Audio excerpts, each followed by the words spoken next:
João 11. Estava enfermo Lázaro de Betânia, da aldeia de Maria e de sua irmã Marta.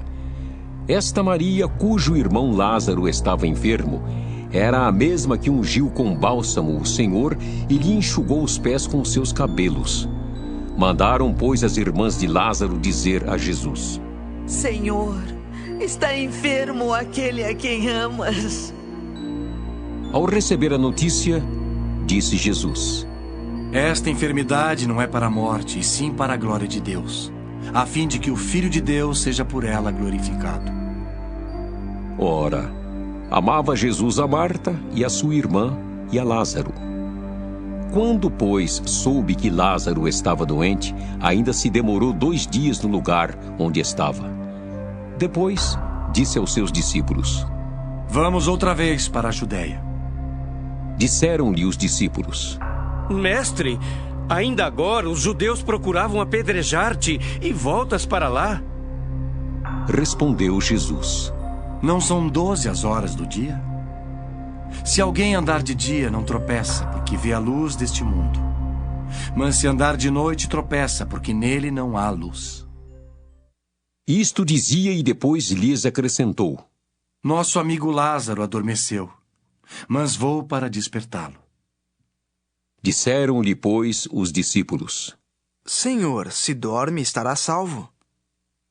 Jesus, porém, falara com respeito à morte de Lázaro, mas eles supunham que tivesse falado do repouso do sono. Então, Jesus lhes disse claramente: Lázaro morreu, e por vossa causa me alegro de que lá não estivesse para que possais crer. Mas vamos ter com ele. Então Tomé, chamado Dídimo, disse aos condiscípulos: Vamos também nós para morrermos com ele. Chegando Jesus, encontrou Lázaro já sepultado havia 4 dias. Ora, Betânia estava a cerca de 15 estádios perto de Jerusalém.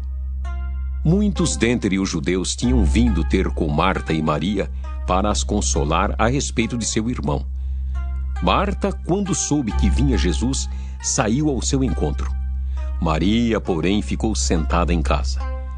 Disse, pois, Marta a Jesus: Senhor, se estiveras aqui, não teria morrido meu irmão. Mas também sei que mesmo agora, tudo quanto pedires a Deus, Deus te concederá. Declarou-lhe Jesus: Teu irmão há de ressurgir. Eu sei, replicou Marta, que ele há de ressurgir na ressurreição no último dia. Disse-lhe Jesus: Eu sou a ressurreição e a vida. Quem crê em mim, ainda que morra, viverá. E todo o que vive e crê em mim não morrerá eternamente. Crês isto? Sim, Senhor. Respondeu ela: Eu tenho crido que tu és o Cristo, o Filho de Deus que devia vir ao mundo. Tendo dito isto, retirou-se e chamou Maria, sua irmã, e lhe disse em particular: O Mestre chegou e te chama. Ela, ouvindo isto, levantou-se depressa e foi ter com ele, pois Jesus ainda não tinha entrado na aldeia, mas permanecia onde Marta se avistara com ele. Os judeus que estavam com Maria em casa e a consolavam, vendo-a levantar-se depressa e sair, seguiram-na, supondo que ela ia ao túmulo para chorar.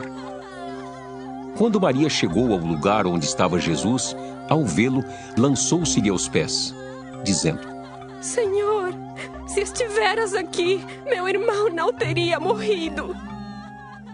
Jesus, vendo-a chorar, e bem assim os judeus que a acompanhavam, agitou-se no espírito e comoveu-se.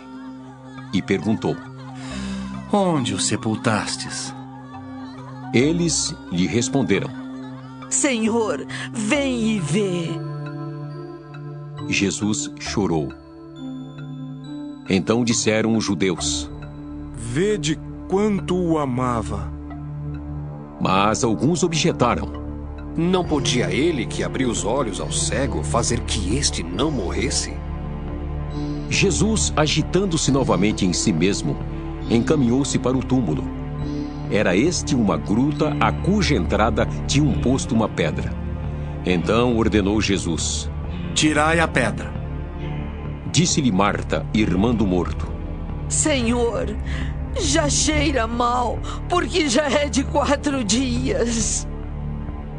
Respondeu-lhe Jesus: Não te disse eu que, se creres, verás a glória de Deus? Tiraram então a pedra. E Jesus, levantando os olhos para o céu, disse: Pai, graças te dou porque me ouviste. Aliás, eu sabia que sempre me ouves. Mas assim falei por causa da multidão presente, para que creiam que tu me enviaste. E, tendo dito isto, clamou em alta voz: Lázaro, vem para fora. Saiu aquele que estivera morto, tendo os pés e as mãos ligados com ataduras e o rosto envolto num lenço.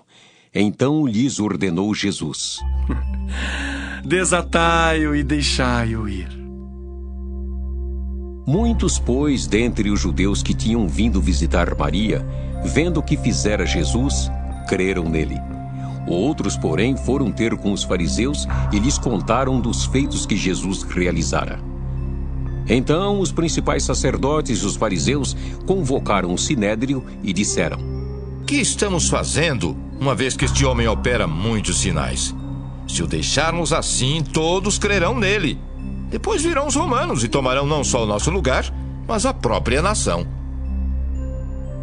Caifás, porém, um dentre eles, sumo sacerdote naquele ano, advertiu-os, dizendo: Vós nada sabeis, nem considerais que vos convém que morra um só homem pelo povo, e que não venha a perecer toda a nação. Ora, ele não disse isto de si mesmo, mas, sendo sumo sacerdote naquele ano, profetizou que Jesus estava para morrer pela nação. E não somente pela nação, mas também para reunir em um só corpo os filhos de Deus que andam dispersos. Desde aquele dia, resolveram matá-lo. De sorte que Jesus já não andava publicamente entre os judeus, mas retirou-se para uma região vizinha ao deserto, para uma cidade chamada Efraim. E ali permaneceu com os discípulos. Estava próxima a Páscoa dos judeus, e muitos daquela região subiram para Jerusalém antes da Páscoa para se purificarem. Lá procuravam Jesus, e estando eles no templo, diziam uns aos outros: Que vos parece? Não virá ele à festa? Ora, os principais sacerdotes e os fariseus tinham dado ordem para, se alguém soubesse onde ele estava, denunciá-lo a fim de o prenderem.